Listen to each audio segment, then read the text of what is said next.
Assalamualaikum warahmatullahi wabarakatuh. Bismillahirrahmanirrahim.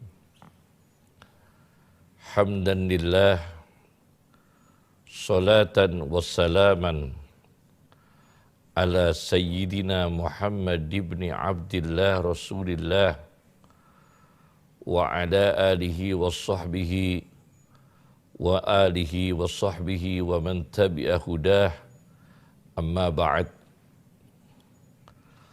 Pemirsa Cahaya Hati Antv dimanapun berada, semoga diberkahi oleh Allah Subhanahu wa ta'ala. Pada kesempatan yang berkah ini, kami akan mengangkat satu tema yang berjudul altruisme mengalahkan egoisme. Altruisme ialah mementingkan orang lain daripada kepentingan dirinya sendiri. Sedangkan egoisme ialah mementingkan dirinya sendiri daripada orang lain. Disebutkan dalam satu hadis, diriwayatkan dari Aisyah radhiyallahu anha, suatu ketika Aisyah radhiyallahu anha kedatangan seorang ibu pengemis, membawa dua anak perempuannya. Lalu Aisyah memberikan 3 biji kurma. Oleh perempuan pengemis itu, 2 biji kurma dibagikan kepada kedua anak perempuannya, satu-satu. Tinggal 1 biji kurma akan dimakan oleh ibunya, perempuan pengemis tadi. Baru diangkat, mau dimasukkan ke dalam mulutnya, kedua anak perempuan itu meminta tambahan kurma. Akhirnya sang ibu mengalahkan dirinya sendiri. 1 biji kurma itu dibagi menjadi 2. Dibagi menjadi 2 untuk kedua anak perempuannya. Inilah seorang ibu yang melakukan altruisme, mementingkan anaknya daripada hajatnya sendiri. Kejadian ini kemudian dilaporkan kepada Rasulullah SAW oleh Aisyah radhiyallahu anha.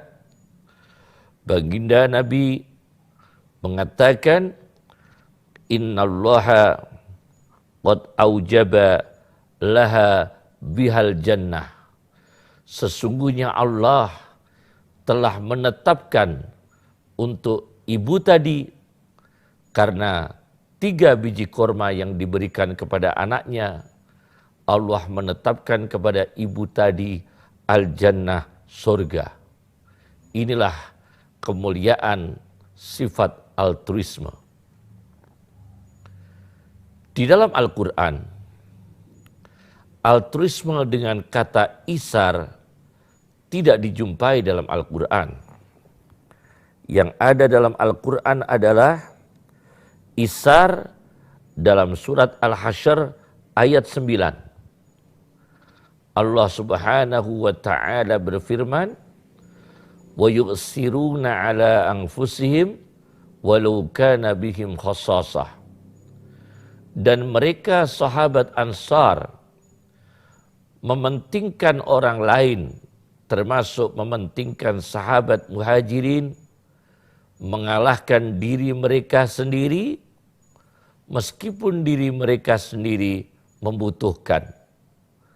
Ini isar, altruisme, mementingkan orang lain, mengalahkan dirinya sendiri, yang dilakukan oleh sahabat Ansar mendapatkan pujian dari Allah Subhanahu wa ta'ala.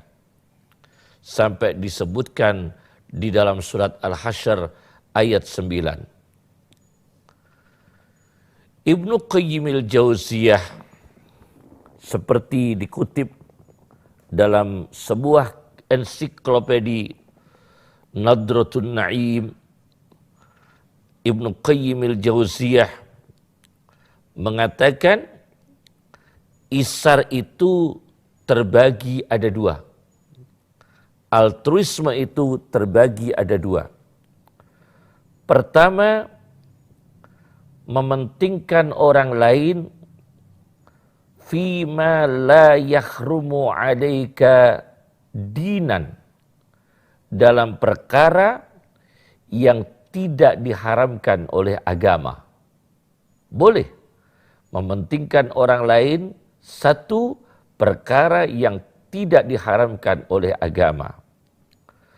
Wala yaqta'u 'alaika tariqan, dan perkara yang tidak menutup, tidak memutuskan jalan dari Allah Subhanahu wa ta'ala.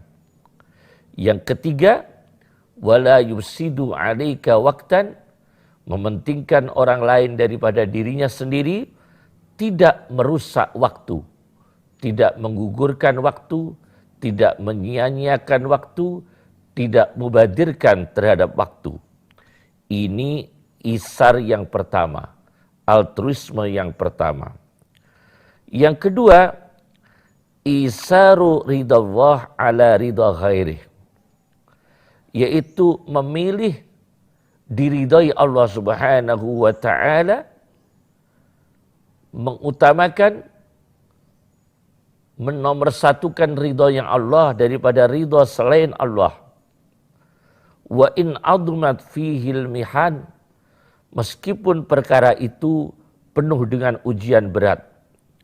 Wasaqulat fihil mu'an, meskipun dengan biaya yang besar. Itu dikalahkan kepentingan dirinya demi mencari ridha Allah, mengeluarkan biaya, mengeluarkan tenaga, mengeluarkan pikiran, itu termasuk isar menurut pandangan Ibnu Qayyim al-Jauziyah. Ada seorang ulama yang kontemporer, semoga Allah memanjangkan umurnya dengan berkah, As-Sayyid Al-Habib Umar bin Hafid dari Yaman. Di dalam kitabnya Al-Ittisal, beliau menggambarkan tentang altruisme melawan egoisme, kehormatan, kedudukan. Altruisme mengalahkan, melawan egoisme mengenai kehormatan, kedudukan. Digambarkan dalam kitab Al-Ittisal beliau ketika Aisyah radhiyallahu anha, kamarnya itu dipakai untuk makam Nabi. Jadi makam Nabi itu sallallahu alaihi wasallam berada di dalam kamarnya Aisyah radhiyallahu anha. Setelah wafat Nabi, disusul oleh ayahnya Aisyah radhiyallahu anha, yaitu Abu Bakar As-Siddiq, juga dimakamkan di dalam tempat yang sama, yaitu kamarnya Aisyah. Masih ada tempat kosong. Dalam hati Aisyah mengharapkan, nanti kalau saya meninggal dunia, saya berharap diri saya dimakamkan di dalam ruangan ini, kamar saya sendiri, bersama Rasulullah, bersama Abu Bakar, ayah saya sendiri, Rasulullah suaminya sendiri. Tetapi rencana Aisyah ini tidak ditakdirkan oleh Allah Subhanahu wa taala, tidak diwujudkan oleh Allah Subhanahu wa taala. Karena apa?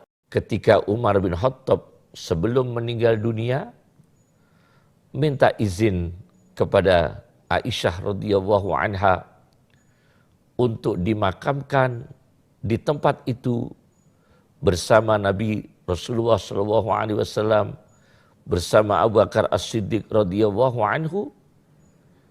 Akhirnya Aisyah mengalah. Egonya dilawan. Beliau altruisme, mementingkan Umar bin Khattab daripada dirinya sendiri. Padahal itu kamarnya sendiri. Dan di dalamnya ada makam suaminya sendiri Rasulullah SAW. Dan ada makam ayahnya sendiri Abu Bakar As-Siddiq radhiyallahu anhu. Tapi Aisyah radhiyallahu anha dengan jiwa yang bersih, dengan hati yang suci, beliau mengalahkan kepentingan sendiri, mengalahkan egonya sendiri dalam masalah kehormatan. Karena kalau dimakamkan di situ menjadi manusia yang terhormat sepanjang zaman, akan diziarahi oleh seluruh umat Islam sedunia yang berziarah ke sana. Tapi Aisyah mengalahkan egonya. Silahkan Umar bin Khattab dimakamkan di tempat ini. Setelah dimakamkan Umar bin Khattab radhiyallahu anhu, ternyata masih ada tempat satu yang kosong. Masih cukup untuk diisi satu orang lagi. Tetapi Aisyah dengan kecerdasan emosinya, dengan kecerdasan spiritualnya, dengan kecerdasan intelektualnya, dengan altruismenya, memerangi egonya, memerangi nafsunya, termasuk nafsu kehormatan, kedudukan, popularitas. Beliau menyatakan, jika aku sebagai istri Nabi dimakamkan sendiri di sini bersama Rasulullah SAW, bersama Abu Bakar As-Siddiq, bersama Umar bin Khattab radhiyallahu anhu, sedangkan istri yang lain tidak ada yang dimakamkan di sini, maka nanti yang disebut adalah saya sendiri. Auzkaru, apakah saya yang akan disebut nanti? Ana saya, wa uzakka, dibersihkan, dipuji-puji, diziarahi, mimbaini nisa'in nabi, dari antara istri-istri Nabi yang lain yang tidak dimakamkan di sini. Nanti yang populer hanya saya sendiri, yang disebut-sebut hanya saya sendiri, yang dikunjungi hanya saya sendiri. Maka Aisyah tidak mau dimakamkan di dalam kamarnya sendiri bersama suaminya Rasulullah SAW, bersama ayahnya Abu Bakar As-Siddiq radhiyallahu anhu, bersama Umar bin Khattab radhiyallahu anhu. Tempat itu yang satu tempat dibiarkan kosong. Hikmah dari ini, Aisyah mengalahkan dirinya sendiri. Ada satu hikmah dicatat oleh Habib Umar Ibn Hafid dari Yaman dalam kitabnya Al-Ittisal. Hikmahnya ialah nanti pada akhir zaman, suatu ketika Isa alaihi salatu wassalam itu turun ke bumi dan akhirnya meninggal dunia di Madinah. Dan Isa alaihi salatu wassalam yang turun ke bumi di akhir zaman, meninggal wafat di Madinah, akan dimakamkan di satu ruang itu. Akan dimakamkan di satu ruang itu bersama Abu Bakar As-Siddiq, bersama Umar bin Khattab, bersama Rasulullah Shallallahu Alaihi Wasallam. Inilah hikmah dari altruisme yang dilakukan oleh Aisyah. Tidak cinta kehormatan, tidak cinta kedudukan, tidak cinta popularitas. Yang kedua, digambarkan oleh Al-Ghazali di dalam kitabnya Ihya Ulumuddin, terbitan Darul Minhaj, mengenai altruisme dalam keadaan darurat. Altruisme mementingkan orang lain, mementingkan orang lain yang sama-sama daruratnya daripada dirinya sendiri. Sama-sama membutuhkan, sama-sama miskinnya, sama-sama fakirnya, lebih mementingkan orang miskin yang lain, orang fakir yang lain, orang menderita yang lain daripada dirinya sendiri yang sama-sama miskinnya, sama-sama menderitanya. Al-Ghazali di dalam kitab Ihya Ulumuddinnya menggambarkan suatu ketika ada kepala kambing. Kepala kambing itu dihadiahkan kepada seorang sahabat Nabi Sallallahu Alaihi Wasallam. Begitu diserahkan kepada seorang sahabat Nabi, sudah di tangannya, sahabat Nabi ini tidak segera memakan kepala kambing itu. Tapi ingat, ada orang lain yang membutuhkan. Maka kepala kambing itu dihantarkan, dikirim kepada orang yang membutuhkan, pihak kedua. Orang yang kedua ini begitu menerima kepala kambing, ingat, punya kenalan. Ada sahabat yang sama-sama membutuhkan, diberikan pada pihak ketiga. Pihak ketiga menerima kepala kambing, ingat, ada sahabatnya, pihak keempat yang membutuhkan. Pihak yang keempat menerima kepala kambing, ingat, ada sahabat yang membutuhkan, pihak kelima, dikirimlah ke pihak kelima.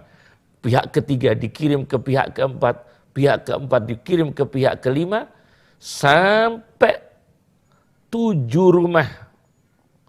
Kepala kambing itu berputar dari 1 rumah sampai 7 rumah, dan kembali kepada yang pertama yang memberikan. Kembali yang pertama. Inilah keajaiban sahabat Nabi SAW, tidak mementingkan dirinya sendiri, tapi mementingkan orang lain.